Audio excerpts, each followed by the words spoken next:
Welcome everyone. In this video, I'm going to explain to you what is AWS Inline Policy is about. So I'll go straight into my AWS console. Bear in mind, this video is more theory and then doing the practical side of things. So I'll jump straight into my management console and then I will explain the concept there whilst we are doing the practicals alongside. Okay, so join me in my console and let's take it. Okay, here is in my AWS Management Console. I'll go straight into what we call identity and access management. If you haven't watched my video, check it out. In my previous video, you'll be able to understand what is it about. So we'll go straight into the IAM. Whilst we are here, I will explain to you what are we doing. We're going to concentrate specifically on this particular component of IAM called policy. So policies are just the rules that we attach to an entity to grant them permission to be able to do what they need to do. So in here, when we come in here, we have policies. These policies can be either AWS manage or you manage. So these are the managed policies. Okay, so as you can see the types, we have all types: customer manage, AWS manage job functions, and then the manage policies for AWS. So these are all managed policies. On the other side, we have another type of policy called inline policy, and this is what this video is about. So what I would like to explain to you is the inline policies are the policy that we attach directly. Think about this as a glue you attach to the particular entity. This entity can be a group, users, or roles. So when this policy are attached to this entity, whenever you delete or remove these users, this inline policy is also removed or deleted. Okay, so it's specifically meant for them. Okay, and you will not be able to see it under this manage policy. It's not managed. Okay, it's an inline policy. Okay, so how do we get this done and how does it work? Okay, so we have users here that we're going to leverage on. User called Harry. We want this policy to specifically, okay, it's meant for Harry. Whenever Harry is being removed, okay, this policy will also be removed alongside. So we go into a user, or it could be a group if you are leveraging on the group level or a role level. In this instance, we are leveraging on users level. So you go back into the users, or a user called Harry. It's already have got a policy which are managed policy. So this is AWS manage. I can see AWS manage job function role or policy, as you can see here.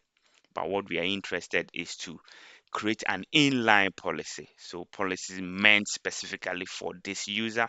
When this user is removed, it will also be removed. So I'll go in here, and as you can see, we have add policy.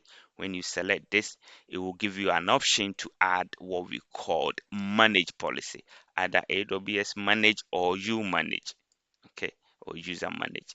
So in this place, we will go to what we call create an inline. So click on the inline policy. This is where we are going to manufacture our own, create our own rules for this particular user. So we're going to leverage on the JSON. So again, if you haven't watched my video or you're not conversant with how to write policy, there's a separate video. If you go into subscribe, please, and then you'll be able to see the videos that I do. If I post a new video, you'll be able to notify it and stay in line with all the video that I do. Again, like them, comment on there so I can do more videos. Okay, again, if you want me to do specific area or resource or service, put it in the comment and I'll be able to take it up and get it done as well. Right. So we are in the JSON. So what we want to do is in this particular situation, the user need access to what we call the S3. He needs to be able to list bucket, get object, and so on and so forth. So what we will do, we need to select the service. Okay, so the service we are talking about is S3. So we look for S3 here as a service. Okay, whilst we are picking it or we are selecting, it will be written in the JSON form here. Okay, So let's have a look. So we got S3 as a service. We want to list, let's say, our bucket, list bucket, and we want this user to also get object. So we look for get object, get object.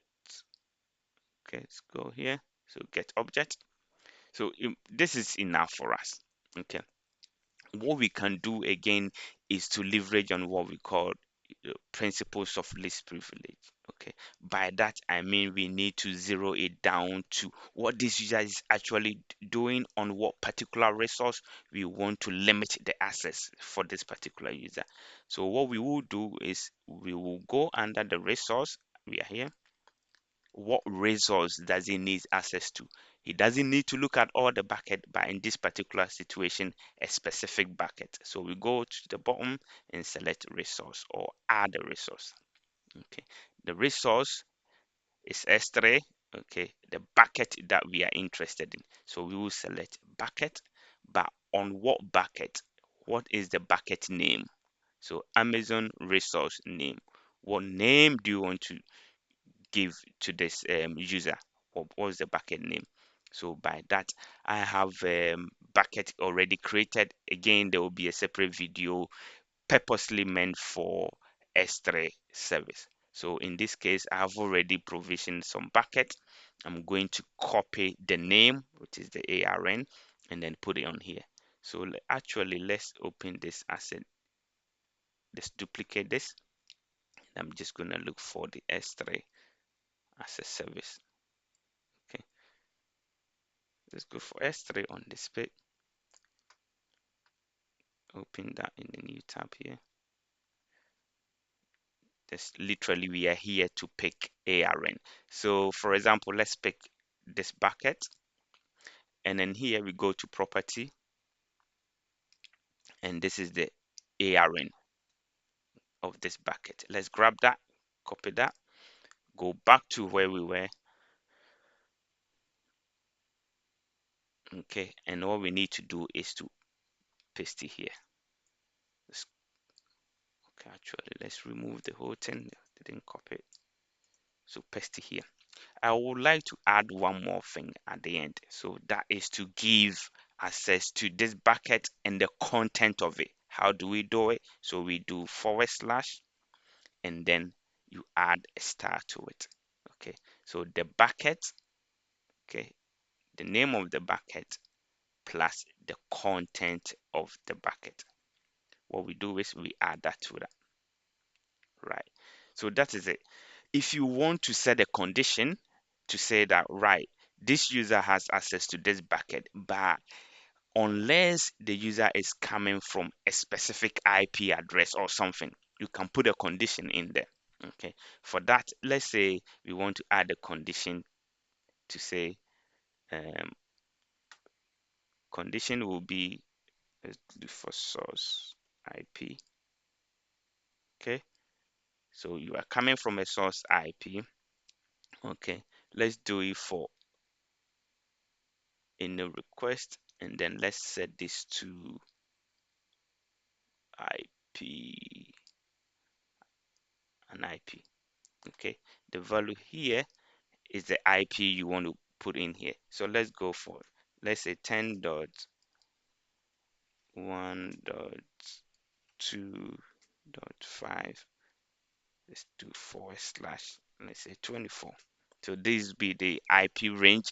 If you are within this range, you will be able to access this bucket. Okay, it's a condition, even though you're given that you've already set the actions, so you can also add extra condition. So this is the condition. Okay, and what we need to do is to go next. Okay, and let's give the policy a name.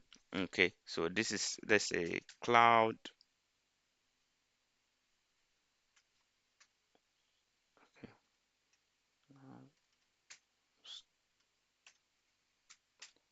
Let's say cloud operations team, and what we need to do is to create the policy.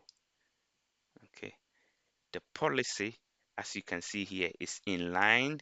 So custom inline, we created this and it's only attached to this user.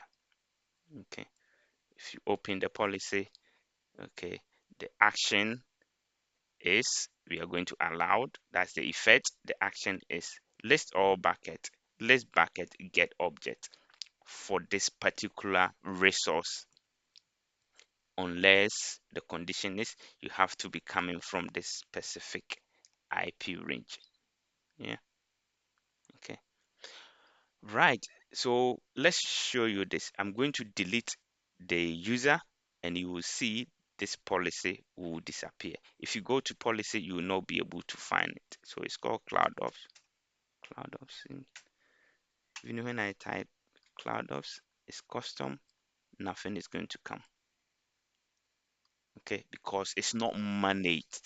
It's not a managed policy, therefore you will not be able to see it. You only see it under the user that was directly attached to. Okay, so if I remove this user called Harry, let's delete the user. I will say confirm to delete. Okay, confirm, and then I will say delete. The user is getting deleted and the user is deleted. Therefore, that policy is gone. It's disappeared.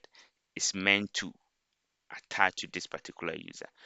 So what I would say is this is the end of it. If you want me to do any other video, please let me know. Subscribe to my channel, like them, comment it, and I'm happy to push out any videos that you recommend. Okay, what I would say is happy learning and enjoy the next video. Bye bye.